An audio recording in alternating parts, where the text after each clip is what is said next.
이번 A매치 기간에 자랑스러운 대한민국은 싱가포르와 중국을 상대로 총 8대 0으로 득점은 득점대로 하면서 무실점 승리를 했죠.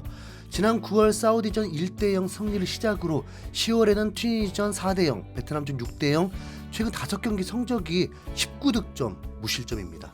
물론 경기 상대가 튀니지를 제외하면 그렇게 강팀은 아니었다는 걸 감안해야 하지만, 그래도 최근 잉글랜드가 7대 0으로 대파했던 북마케도니아와 1대 1로 비기는 것만 봐도 축구는 변수가 매우 많은 스포츠입니다. 특히 이번 11월 일정은 모두 원정 경기라서 선수들의 컨디션 문제나 홈 경기장 텃세 등등 까딱하면 예상치 못한 부상을 당하거나 한순간 방심으로 실점을 할 수도 있었죠. 그러나 대표팀 주장 손흥민의 리드 아래 모든 선수들이 한마음으로 똘똘 뭉치면서 두 경기 모두 완벽한 승리를 거뒀습니다. 충분히 자랑스럽고 칭찬할 만한 일이고요. 그렇다고 클린스만 감독에 대한 평가가 반전되기는 아직 이르다고 봅니다. 부상을 당해도 참고 뛰어야 된다는 식으로 뭔가 유체이탈식 화법을 쓰는 건지 몰라도 국민들에게 감독으로서의 책임감 같은 걸 전혀 보여준 적이 없기 때문입니다. 지금의 성적은 김민재의 미친 수비력과 이강인의 환상적인 플레이메이킹 능력, 그리고 황희찬의 황소 같은 돌파력과 손흥민의 월드클래스 골 결정력이 합쳐진 한국 선수들의 합작품처럼 보이거든요. 클린스만 감독이 이에 대한 평가를 바꾸려면 뭔가 더 감독다운 책임감과 카리스마로 제대로 된 한방을 보여줘야 될 듯 합니다. 그리고 아시안컵 결과로 반전이 있을 수 있겠죠. 이렇게 한국은 올해 마지막 A매치 일정까지 완승으로 마무리하면서 기분 좋게 해산했는데, 지구 반대편에 있는 전 세계 최강국들이 예상치 못하게 대반전의 희생양이 됐습니다. 바로 둘째가라면 서러운 세계 최강국인 전차군단 독일과 삼바군단 브라질이 주인공이죠. 특히 한국 축구 팬들에게 이 두 나라는 최강팀이라는 인상이 더 강할 수밖에 없는데요. 한국에서 개최됐던 2002 월드컵 결승전이 바로 이 두 나라의 대결이었기 때문입니다. 한국은 독일에게 석패하면서 최종 4위를 했고, 브라질이 독일을 꺾고 우승을 했던 기억이 그때 축구를 보셨던 분이면 생생할 겁니다. 그리고 실제로도 브라질은 월드컵 5회 우승에 독일은 그보다 한 번 적은 4회 우승이고, 준우승까지 하면 독일이 4회, 브라질 2회로 두 팀이 월드컵 결승에 진출한 횟수를 합치면 무려 15회나 되는 어마어마한 성적이죠. 그러나 이번 11월 A매치 기간 동안에 이 두 팀은 엄청난 이변의 희생자가 됐습니다. 일단 독일부터 한번 살펴보도록 할 텐데요. 독일은 이번 11월에 치른 두 경기에서 모두 패배하는 충격적인 결과를 받았습니다. 19일에는 튀르키예와의 홈경기에서 2대 3으로 패배하면서 엄청난 화제가 됐고, 바로 어제는 오스트리아에게 0대 2로 패배하면서 김민재의 민행 동료인 사네는 경기 중에 다이렉트 퇴장까지 당하는 사건이 있었죠. 후반전 시작 4분 만에 상대와 충돌한 사네는 상대방의 얼굴을 가격하는 폭력적인 행동으로 곧바로 레드카드를 받고 경기장을 떠났습니다. 저번에 잉글랜드 소식을 전해드리면서 한국과 붙어도 할만하다는 말씀을 드렸는데, 사실 독일과는 이미 붙어본 적이 있죠. 붙어본 걸 넘어서 꺾었던 적이 있습니다. 지난 2018 러시아 월드컵에서 2대 0으로 독일을 잡았던 기억이 아직도 나는데, 여기에 2022 카타르 월드컵에서도 일본에게 2대 1로 패배했던 아픈 기억까지 생겼죠. 이쯤 되면 독일이 동네 북이 된 거 아니냐는 의심도 충분히 합리적일 수 있을 것 같은데, 독일도 지난 9월 나겔스만 감독을 선임하면서 새로운 마음으로 팀을 만드는 중입니다. 하지만 이번 10월 멕시코전부터 어제까지 3경기 동안 1무 2패로 무승을 이어가면서 감독 교체의 효과는 그리 크지 않아 보이네요. 오히려 나겔스만의 전술에 대한 의구심이 벌써부터 곳곳에서 제기되고 있습니다. 특히 지난 튀르키예전 때 선보인 라인업이 논란의 중심이 되면서 불이 붙었죠.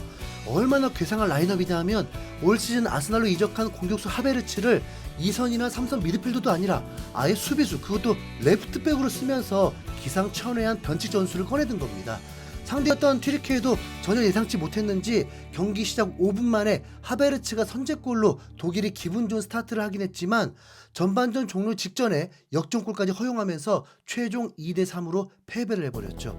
이겼다면 힘든 상황에서 나겔스만 감독이 천재적인 전술을 승리했다고 극찬받았겠지만, 결과적으로 패배했다 보니 선수 기용에 대해서 좋은 소리가 나올 수가 없었습니다. 아스날 출신의 레전드 수비수 윌리엄 갈라스는 하베르츠를 레프트백으로 기용한 선택이 선수를 무시하는 일이라고 비판했습니다.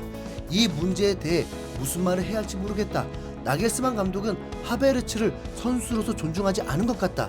하베르츠는 선수 생활 내내 공격수로 뛰었는데 갑자기 수비수로 투입됐다고? 정말 할 말이 없다라면서 아스날 후배가 완전 개무시당했다면서 하베르츠를 대신해서 분노한 겁니다. 사실 그럴만도 한 게 하베르츠는 올 시즌에 6,500만 파운드, 하나로 1,057억에 육박하는 거금에 이적한 공격수이기 때문입니다. 워낙 다재다능한 선수라서 최전방은 물론 측면 윙어와 중앙 미드필더까지 소화해냈지만 갑자기 레프트백으로 써버렸다는 건 전혀 이해가 가지 않는 선택이 맞습니다. 앞서 말했다시피 그렇게 해서 만약 이겼다면 기발한 전술이었다고 넘어갈 수 있겠지만 패배했기 때문에 변명의 여지가 없죠. 게다가 오스트리아전까지 완패했다 보니 나겔스만 감독에 대한 비판은 거세지고 있고요. 한편 브라질 대표팀의 상황도 충격적입니다. 이강인과 우정을 나눴던 네이마르도 있고 손흥민의 동료인 히샬리송과 에메르송도 있어서 관심을 가지고 지켜볼 수밖에 없는 팀인데 최근 브라질 역사상 최초로 3연패를 당하면서 남미 지역에서 탈락할 수도 있다는 충격적인 소식이 들리고 있거든요. 네이마르, 히샬리송, 비니시우스를 모두 잃고 아르헨티나와 홈경기를 치르게 된 브라질은 0대1 패배도 모자라서 팬들의 폭행 사건으로 전 세계 언론을 뜨겁게 달구고 있습니다. 며칠 전 콜롬비아에게도 1대2로 패배하면서 순위가 하락했던 브라질은 아르헨티나에게도 패배하면서 남미 순위 6위가 됐거든요. 남미에서는 6위까지가 본선 직행인데 그 삼바 군단 브라질이 겨우 턱걸이를 하면서 6위까지 떨어졌다는 자체가 충격입니다. 게다가 이번에는 브라질 홈이었기 때문에 그 충격은 몇 배로 더 커지고 있죠. 왜냐하면 브라질은 월드컵 역사상 홈에서 단 한 번도 패배를 한 적이 없는 팀으로 이전까지 51승 13무라는 압도적인 성적으로 패배를 모르던 최강팀이었기 때문입니다. 그런데 이번에 최대 라이벌 아르헨티나에게 쓰라린 패배를 당하면서 이 대기록이 깨졌고 뿐만 아니라 역사상 최초의 3연패까지 당하면서 월드컵 본선 진출 실패가 코앞까지 닥쳤습니다. 또 경기 전에는 흥분한 브라질 팬들과 아르헨티나 팬들 사이에 폭력 사태가 터지면서 전 세계 언론들이 이 광경을 보도했죠. 킥오프 직전에 양팀 팬들이 싸우기 시작하면서 선수들이 관중석으로 다가가 말리려고 했지만 격해진 사태는 잠잠해질 기미가 안 보였고 결국 선수들은 다시 라커룸으로 돌아갔습니다. 그 과정에서 아르헨티나 대표팀 선수들의 가족 있는 좌석까지 위협에 노출되면서 자칫 정말 큰일이 날 뻔한 상황이었는데요. 아르헨티나 대표팀의 주장인 메시는 AP통신과의 인터뷰에서 선수 가족들이 거기 있었다. 경기보다도 관중석 걱정에 더 신경이 쓰였다. 라커룸으로 돌아간 건 진정시키기 위한 방법이었기 때문이다라면서 아르헨티나 팬들이 폭력을 당하는 장면을 직접 목격했다는 말까지 했습니다. 남미 사람들이 다혈질적인 측면이 있다는 건 로메로를 봐도 잘 알 수 있는 사실이지만 이번 폭력 사태는 선을 많이 넘었죠. 히샬리송이 부상이라서 여기에 안 휘말린 게 그나마 다행이라고 해야 할지.